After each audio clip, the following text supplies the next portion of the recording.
Hello friends, welcome to my YouTube channel UGC with K.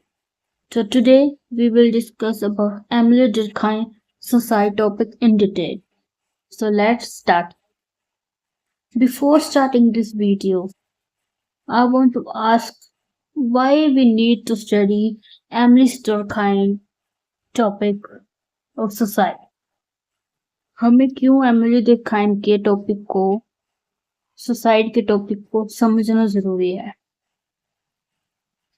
Emily डुर्कheim पहले ऐसे sociologist थे जिन्होंने सुसाइड जैसे सेंसिटिव टॉपिक को साइंटिफिक वे में स्टडी किया था।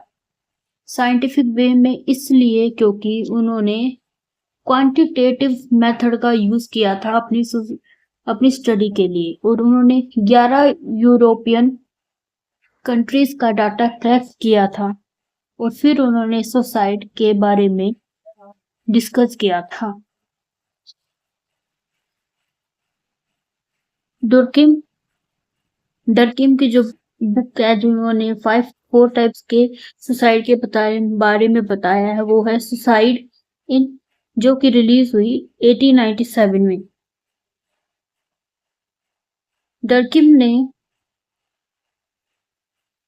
he showed that suicide has social cause, not only personal or psychological cause.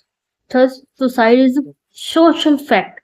मतलब नॉर्मली हम सोचते हैं सुसाइड का रीजन सिर्फ पर्सनल होता है, पर एमिली डुर्कheim का मानना नहीं था।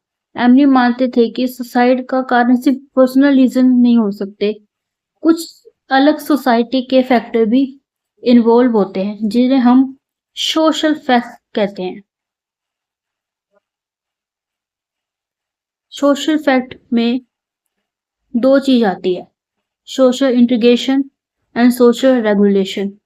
सोशल इंटीग्रेशन में हम देखते हैं कि पर्सन कितना कनेक्ट है सोसाइटी के साथ, और सोशल रेगुलेशन में देखते हैं कि सोसाइटी कैसे अपने रूल्स और कैसे पर्सन को कंट्रोल करती है, उसके बिहेवियर को कंट्रोल करती है।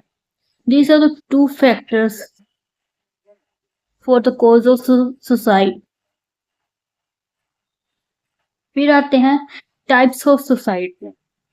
एमिली ने 4 प्रकार के सुसाइड के बारे में बताया है। पहला सुसाइड है ईगोइस्टिक सुसाइड। ईगोइस्टिक सुसाइड तब होती है जब पर्सन अपने आप को कनेक्टेड फील नहीं कर पाता, अपने आप को किसी के साथ मिलजुल नहीं पाता, उसे लगता है वो लोनली है, आइसोलेटेड है और वो यहाँ बिलोंग नहीं करता। इसमें लो इंटीग्रेशन आता है। एग्जाम्पल, एक बूढ़ा आदमी जो अकेला रह रहा है, उसके पास कोई भी इमोशनल सपोर्ट नहीं है, इसलिए वो अपनी जान ले लेता है। दूसरा आता है अल्टरेस्टिक suicide.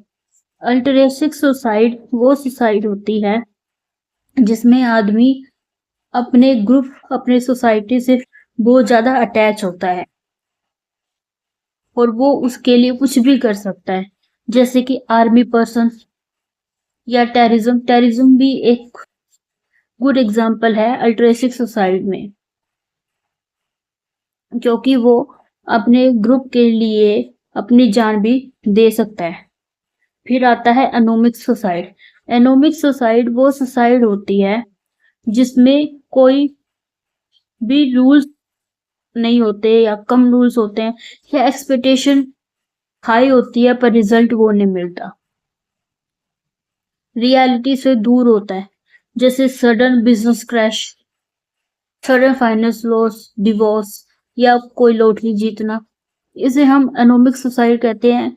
There is one good example of the anomic suicide कि हम आस पड़ोस में जब बच्चे एग्जाम देते हैं और वो एग्जाम के मुताबिक जो उन्हें मार्क्स चाहिए थे वो नहीं मिलते, तो वो डिप्रेशन में आके अपना सुसाइड कर लेते हैं। इसे हम कहते हैं एनोमिक सुसाइड। फोर्थ सुसाइड आता है फैटलिस्टिक सुसाइड, जहां पे बहुत ज्यादा कंट्रोल है, जैसे कि प्रिजनर, स्लेव, जहाँ पे हर एक चीज उनकी देखी जाए और वो अपने आप को बंधा हुआ महसूस करे, उसे कहते हैं फेटलिस्टिक सुसाइड। तो ये 4 प्रकार के सुसाइड एमिली डर्कहाइम ने बताया है अपनी बुक सुसाइड में। एनोमी डर्कहाइम ने एनोमी वर्ड दिया था। एनोमी मीन्स नोमलेसनेस, जिसका मतलब है कि कंट्रोल लूज होना या रूल्स अनक्लियर होना सोसाइटी में। इसे हम अनोमी या नोमलेस कहते हैं। मॉडर्न इंडस्ट्री में सोसाइटी में एनोमी ज्यादा होता है, इसलिए सुसाइड के रेट भी ज्यादा होते हैं। कंक्लूजन, डर्कहाइम सुसाइड के स्टडी से हमें ये बताते हैं कि सुसाइड सिर्फ एक पर्सनल रीजन नहीं होता, उसके लिए अदर सोशल इफेक्ट्स भी इंक्लूड होते हैं, जो कि हमारे बिहेवियर को स्ट्रक्चर करता है और सुसाइड के साथ लिंक करता है। I hope guys you like my video and my explanation. Please do subscribe, like and comment for more such videos. Thank you.